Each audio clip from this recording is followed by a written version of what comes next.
Godfrey Otunge, has fired a warning. If I quote him, he said, "We came here with a purpose, we came here to do something, and we must do it." The police commander, Godfrey Otunge, has fired a warning on Lanmo Sanju, the 400 Mawozo leader. Now, 400 Mawozo is one of the gangs that is notorious in Haiti.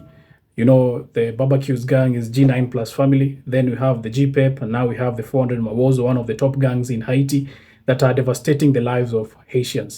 Now, the police commander, that is Godfrey Otunge, has made it clear that Lanmo Sanju's days are numbered. The police commander also made it clear that the Kenyan police force in Haiti is there for a purpose. If I quote him, he said, "We came here with a purpose, we came here to do something, and we must do it." He said that the force is very comfortable and very ready to tackle the problems that are facing Haitians.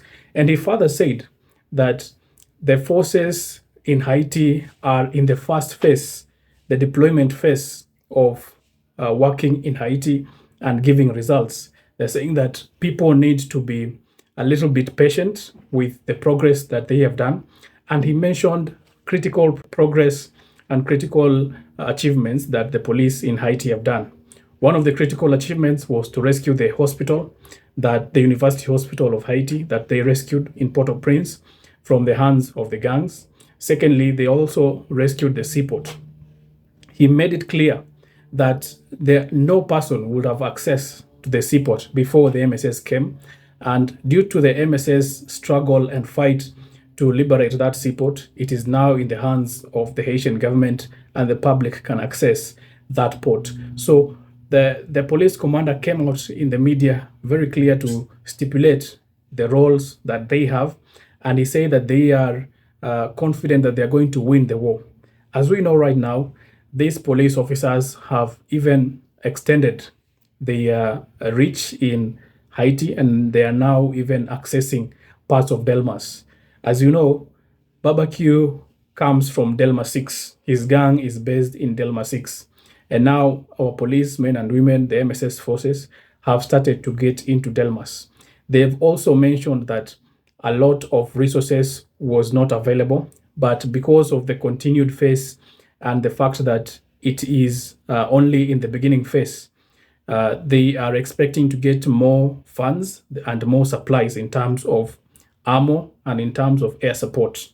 And of course, the armored vehicles need to have turrets, the shooting guns at the top. That is part of what they need so that they can make the progress, the kind of progress that many are waiting for, to tackle the gangs head on. But what is happening right now, even in Delmas, is that the gangs are facing the police and they're trying to fight back in a guerrilla warfare kind of an exchange. They fight, then they run, and then when the police come to that area, they find that they've already escaped. So that is the kind of warfare that the gangs are now fighting against the MSS. And what also is important to note is that the MSS forces are not alone in these deployments. The MSS forces, that is the Kenyan forces, the 400 Kenyan forces, go together with the Haitian National Police. They work hand in hand, they interact and talk about their experiences, as well as the Haitian National Police act as better translators. We know that our police officers from Kenya do know some part of Haitian Creole, that is the kind of language that Haitians speak. It is not just purely French. There is some Creole there because of the mixture of the Africans' language and culture, and then the French culture also that is there, and then the South American culture also has mixed up to bring up this French Creole that Haitians speak. So at the end of the day, that language is a bit unique from the French that everyone knows. And our police officers were taken through that course to understand some of the very important or key words that they need to understand, because it was done in a bit of a haste so that they can get to the ground as soon as possible. So they are working hand in hand with the Haitian National Police to make sure that they get to understand everything that everyone is saying. Now, for the bit of time, we understand that this deployment or this force is supposed to be there for 1 year. And that 1 year started last year, way before they were deployed, and it is to lapse by about October. Now, the United States Secretary of State, that is Antony Blinken, went to Haiti and announced that there will be a renewal of that time lapse so that they can allow our police officers to be there. They can allow other police officers also to be deployed in that country because only 400 Kenyan police officers are in the country. They are expecting 600 more from Kenya and about 1,500 more from other countries, including Jamaica, Benin, Bangladesh, and other countries that have volunteered to put their men and women on ground to fight these gangs. So as they are waiting for these men and women to join them, they are consecutively gaining ground. They are consecutively going to the different places that need their attention, as well as there is that aspect of making sure that the mission is done in the right way. We understand that Haiti has had different deployments from the UN and other forces that have been in Haiti to try to restore the country in order, and they failed. They failed because they did not take into consideration the casualties, did not take into consideration the unity of the nation that should come first.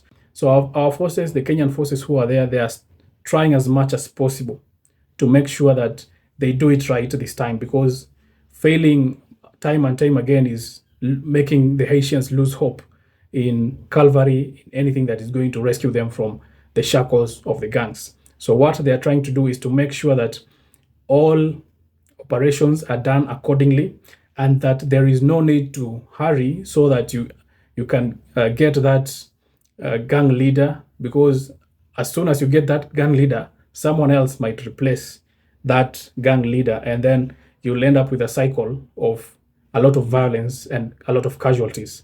What they're trying to do is to restore the faith of the country, to discourage people from going into gang-related activities, to discourage even people who are in those gangs to leave those gangs and go into a life of no criminality. So that is part of what the MSS forces is about. It's about the entire framework of changing the narrative that many people in Haiti or around the world know of Haiti, that it is a gang violent or a gang ridden country.